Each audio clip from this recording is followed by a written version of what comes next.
Hey guys, अस्सलाम वालेकुम, नमस्ते, सत श्री अकाल। मैं जो है अपनी प्रेगनेंसी के 16th वीक में हूँ और मैंने लास्ट में जो आपसे सारे चीज़ें शेयर की थी, आप लोगों को बहुत अच्छी लगी, thank you so much. 16th week में मैं सबसे पहले बताना चाहती हूँ गाइस ट्रिमेस्टर के बारे में। इससे पहले कि मैं शुरू हूँ कि मेरे इस हफ्ते में क्या क्या चेंजिंग आई हैं बेबी में, मुझ में। जो ट्रिमेस्टर वो क्या होते हैं, जो ख़वातीन जो है पहली बार प्रेगनेंट हो रही हैं उनको अगर नहीं पता, उनको ड्यूरेशन नहीं पता कि कौन सा ट्रिमेस्टर कब से कब तक होता है, तो मैं उनको बताती हूँ कि जो पहला ट्रिमेस्टर होता है वो होता है जब से आप प्रेग्नेंट हुई हैं, उस पहले हफ्ते से लेके 12वें हफ्ते तक, यानी 12th वीक तक जो है हमारा पहला ट्रिमेस्टर होता है। और जो सेकेंड ट्रिमेस्टर है वो स्टार्ट होता है 13th वीक से लेके 27th वीक तक जो है हमारा सेकेंड ट्रिमेस्टर होता है। और जो तीसरा होता है वो होता है 28th वीक से लेके जब तक बेबी की डिलीवरी नहीं होती तब तक वो बिल्कुल नहीं रहता। तो 3 ट्रिमेस्टर मैंने बता चुकी हूँ, उनमें से मैं जो भी आ रही हूँ मेरा 16th वीक है, तो मैं जो है ऑब्वियसली मैं सेकेंड ट्रिमेस्टर में आती हूँ। जहाँ सबसे पहले जो है मैं शुरू करूँगी 16th वीक में बेबी की ग्रोथ के बारे में बताऊँगी। बेबी जो है तकरीबन 16 सेंटीमीटर तक का हो चुका है, ये तकरीबन मेरे हाथ जितना। और उसका जो वेट है वो है तकरीबन मोरलेस आप कहते हैं 135 ग्राम्स।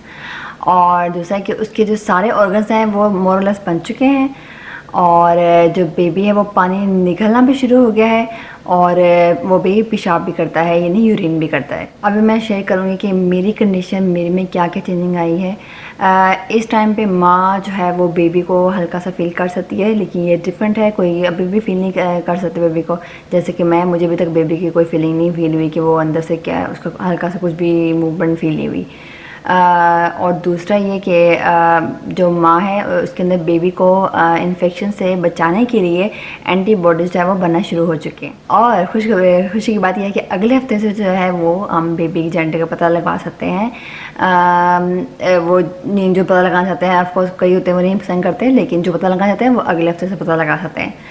और जो मेरी डेली लाइफ में जो मैं चीज़ें फ़ील कर रही हूँ वो ये है कि मैं स्टिल बहुत थका फील करती हूँ और मेरा कुछ भी दिल नहीं करता करने को, और ये काफ़ी सैड भी है। मैं ये काफ़ी उदास होती हूँ सोची, क्योंकि यानी अभी तो ये मेरे माशाल्लाह 2 बच्चे हैं और हस्बैंड हैं, घर है, बहुत से काम होते हैं, लेकिन स्टिल मैं दिल नहीं करता। लेकिन थैंक्स टू माय हस्बैंड, वो बहुत ज़्यादा समझते हैं, और मैं अक्सर से यही कहती हूँ बहुत से काम है लेकिन मेरा दिल नहीं कर रहा करने को। वो बहुत समझते हैं कि नॉर्मल है, कि ना कि वो मुझे परेशान करें कि काम ये वो ऐसा बिल्कुल नहीं है, बहुत चाहिए। और सारे हस्बैंड को ऐसे कोऑपरेटिव होना चाहिए, सिर्फ हस्बैंड को नहीं, आपके आस पास जो फैमिली मेम्बर्स हैं उनको काफ़ी कोऑपरेट करना चाहिए कि ये ऐसे ही बिल्कुल नॉर्मल है, क्या आप दिल नहीं कर रहा। बस सबसे ज़रूरी कि आप खुश रहें। और खुशी से याद आया कि इसमें ये भी है कि इस हफ्ते मैं कभी कभी इन्हें बहुत अच्छा फील करती हूँ, इन्हें खुश रहती हूँ, लेकिन कभी मैं बहुत ज़्यादा उदास होती हूँ। मुझे नहीं पता क्या होता है, मैं बहुत शदीद उदास कि मैं दिक्कत मैं कुछ भी नहीं करूँ, और बिल्कुल भी हंसी भी नहीं आ रही होती है। और मैं फ़रकान से शेयर कर रही हूँ कि फ़रकान पता नहीं क्यों मैं बहुत उदास फील कर रही हूँ, और ये सब चीज़ें जो है वो हार्मोन्स में चेंजिंग की वजह से है। जैसे कि मैं बहुत इमोशनल भी फील करती हूँ, कभी कभी अचानक कुछ भी नहीं होता, मुझे रोना आ रहा होता है। मुझे समझ नहीं आता, कोई बार रोने की नहीं होती लेकिन मुझे रोना आ रहा होता है। तो ये सब चीज़ें जो है वो बिल्कुल नॉर्मल है। अगर ख़वातीन किसी के साथ हो रहा है वो थोड़े परेशान होती हैं कि हम ये पता नहीं रोना क्यों आ रहा है, पता नहीं मैं क्यों इतनी उदास फील कर रही हूँ, मैं खुश नहीं हूँ। तो उनके लिए कि ये वो बिल्कुल रिलैक्स रहें, ये नॉर्मल है हार्मोन्स में चेंजिंग की वजह से। अब ये थर्ड स्टेज जो मैं बताऊँगी मैं अपनी डाइट और एक्सरसाइज के बारे में। खाने में जो है वो मैं कोशिश करती हूँ ज़्यादा से ज़्यादा सब्जियाँ वेजिटेबल्स खाऊँ। जैसे कि अगर मैं खाली अगर कोई फ़ुरकान ने लास्ट टाइम बनाई हुई थी ग्रिल्ड चिकन बनाई हुई थी, और मैंने उनको स्पेशल जो है फरमाइश की थी कि मुझे बहुत सी सब्जियाँ बना के दें, क्योंकि सब्जियाँ जो हैं वो बहुत ज़रूरी हैं, और सब्जियाँ पक्की भी नहीं हो, ये भी बहुत ज़रूरी है कि सब्जियाँ ज़्यादा पक्की भी नहीं हो। जैसे हमारे यहाँ जब हम खाना बनाते हैं, कोई भी सब्ज़ी बनाते हैं तो हम उसको बहुत ज़्यादा पकाते हैं, तो उसके सारे वाइटामिन्स हैं वो पहले ही ख़त्म हो चुके होते हैं। तो कोशिश करें कि यानी बहुत कच्ची भी नहीं, लेकिन हल्की सी फ्राई करके, बहुत हल्की से फ्राई करके आप वो खाएँ, तो उसमें ज़्यादा जो है आपको वाइटामिन्स बनेंगे।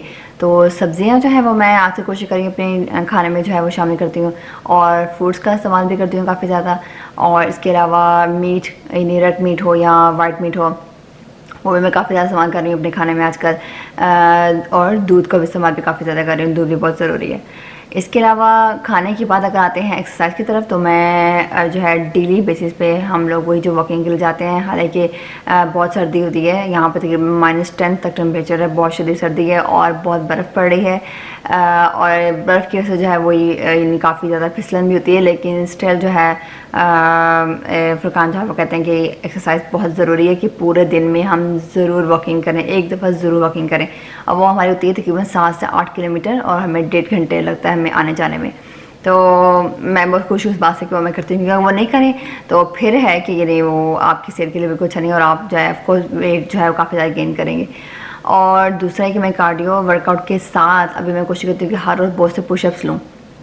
पुशअप्स हैं वो भी बहुत ज़रूरी हैं। हम समझते हैं कि बस भागने से बहुत अच्छा भागेंगे तो हमारी कैलोरीज खर्च होंगी, कैलोरीज तो खर्च होंगी, लेकिन प्लस है कि आप कोशिश करें कि आपके मसल्स भी बने। अब ये कि जो पुशअप करने से है कि आपकी बाजुओं की काफ़ी ट्रेनिंग होती है, तो इसीलिए मैं भी कोशिश करूँ कि मैं इनको थोड़ा सा बढ़ाऊँ, आहिस्ता आहिस्ता उसका रेशो बढ़ाती रहूँ पुशअप्स का। यानी जिस दिन मैंने एक दिन 10 ले लिए पुशअप्स ले लिए, उसके अगर नेक्स्ट डे थोड़ा एक और ऊपर, इसके अलावा एक और ऊपर, यानी 11, 12, तो इस तरह बढ़ाते रहें तो ये इसकी ये अच्छा एक्सरसाइज के लिए।